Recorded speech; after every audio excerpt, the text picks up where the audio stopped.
There's a small town in the hills of eastern Missouri called Potosi, maybe 3,000 people, a courthouse, a few churches, some old lead mines gone quiet in the woods. You could drive through it in about 4 minutes and never think about it again. But there's a grave near this lead country, and the man buried in it is the reason the state of Texas exists. I'm serious. The Alamo. The Lone Star flag, the second biggest state in the country, and the reason its capital city is named Austin. All of it traces back to a broke, jailed lead miner buried in the Missouri hills. It is one of the strangest, most improbable chains of events in American history, and almost nobody in Texas knows it started here. Let me introduce you to Moses Austin, because before Texas, Moses Austin was a lead man. It was the family trade, the family obsession.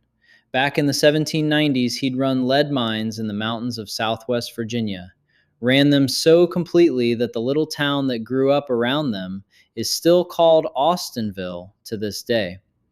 People called him the Lead King, but the Virginia mines fell into debt and collapsed, so the Lead King went looking for more lead. And in 1797, he found it in about the wildest place he could have imagined. Foreign soil, Spanish territory, west of the Mississippi, in a rough little French mining camp called Mine à Breton. The place had been found decades earlier by a French adventurer they called the Breton. The story goes that he was chasing a bear through the woods when he stumbled onto a vein of lead lying right at the surface. Here's what Moses Austin did with it. This was still raw frontier, men scratching lead out of shallow pits by hand. Austin brought industry. He sank the first deep mine shafts in Missouri. He built the first real smelting furnace west of the Mississippi River. And within a few years, he was refining ore for the entire region and roughly tripling how much lead you could pull out of a pound of rock. He renamed the camp Potosi after the legendary Silver Mountain of South America. He was, by any honest measure, Missouri's first industrialist, the man who turned Missouri lead from a frontier curiosity into a real industry. That whole lead belt that comes after him, the deep mines, the company towns, the fortunes, it all grows out of the ground this one man broke first. And for about 20 years, Moses Austin was rich and powerful and respected. Then it all came apart. Because here's the danger of being a frontier tycoon in 1819. Austin, riding high, had helped start a bank, the Bank of St. Louis. And in 1819, the young United States slammed headfirst into its very first great financial crash, the Panic of 1819. Credit vanished almost overnight. Frontier banks folded like wet paper. The Bank of St. Louis went under, and it dragged Moses Austin's entire fortune down with it. His mines were already fading. The richest ore had run out. The debts stacked up faster than a ruined man could count. And on March 11th, 1820, it hit the absolute bottom. The Lead King, Missouri's first industrialist, one of the most important men on the whole frontier, was arrested and thrown in jail for debt. 58 years old, everything he had ever built, gone. Now, most men at 58, ruined and disgraced, would simply be finished. Moses Austin looked at a map and did something that sounds insane. Far to the south and west of everything sat a vast, almost empty land that still belonged to Spain, Texas.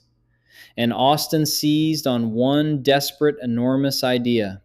He would go to the Spanish authorities themselves and get permission to lead a whole colony, 300 American families, down into Texas to start over from nothing on the very edge of the map.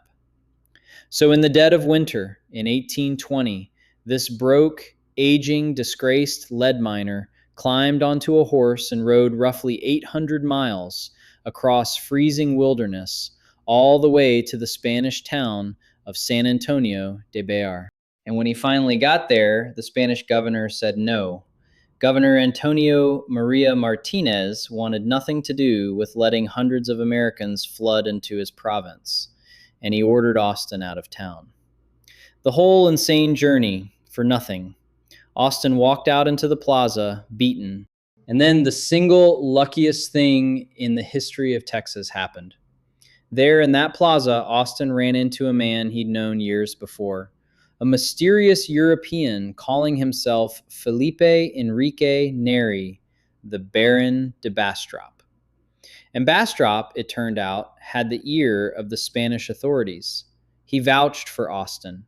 He translated for him, smoothed the way, vouched for him again. And the governor reconsidered. On February 8th, 1821, the terms came through. Moses Austin could bring his 300 families into Texas. It was the first grant of its kind, the first legal crack in a door that Anglo-America would soon come pouring through.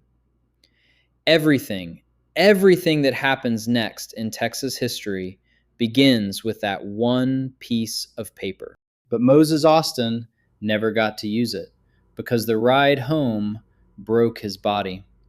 Somewhere on that long winter road back to Missouri, he spent something like 8 days with almost no food and no real shelter, and he caught pneumonia. He made it home, but he never recovered. He grew weaker and weaker, wearing himself out trying to settle his ruined affairs until he was too sick to even climb down off a horse by himself. And as he lay dying, Moses Austin called for his wife, and he gave her a message to carry to their son. "Tell Stephen," he said, "tell him to take my place. Tell him to lead the 300 families into Texas. Finish it for me." On June 10th, 1821, Moses Austin died. The Lead King died broke in the quiet Missouri lead country with almost nothing left to his name, a dying wish and a piece of Spanish paper. And here's the part that should give you chills. His son didn't want it. Stephen F. Austin was 27 years old, and he had his own life, his own plans. He was reluctant, genuinely, deeply reluctant, to throw everything away chasing his dead father's impossible scheme. But his mother carried the message. She told him what his father had begged for with his very last breath, and Stephen Austin said yes. He took up the grant. When Mexico won its independence from Spain, he rode down and got the whole thing recognized all over again by the new government. And starting in 1825, he led the first 300 American families down into Texas, the settlers that Texans still speak of with real reverence as the Old 300. That single colony became the seed of all of it, the great wave of American settlement, the Texas Revolution, the Alamo, the Republic of Texas, and eventual statehood in the Union. And the grateful new country named its capital city after the young man who had only gone in the first place because his mother made him keep a promise. Austin. So the next time you see a Lone Star flag, or hear somebody say everything's bigger in Texas, or picture the walls of the Alamo, remember where the very first thread of all of it was pulled. Not in Texas, in a quiet little lead town in the hills of Missouri, by a bankrupt miner who had lost absolutely everything, who rode 800 miles on a dying man's gamble and spent his last breath asking his son to finish what the lead had started.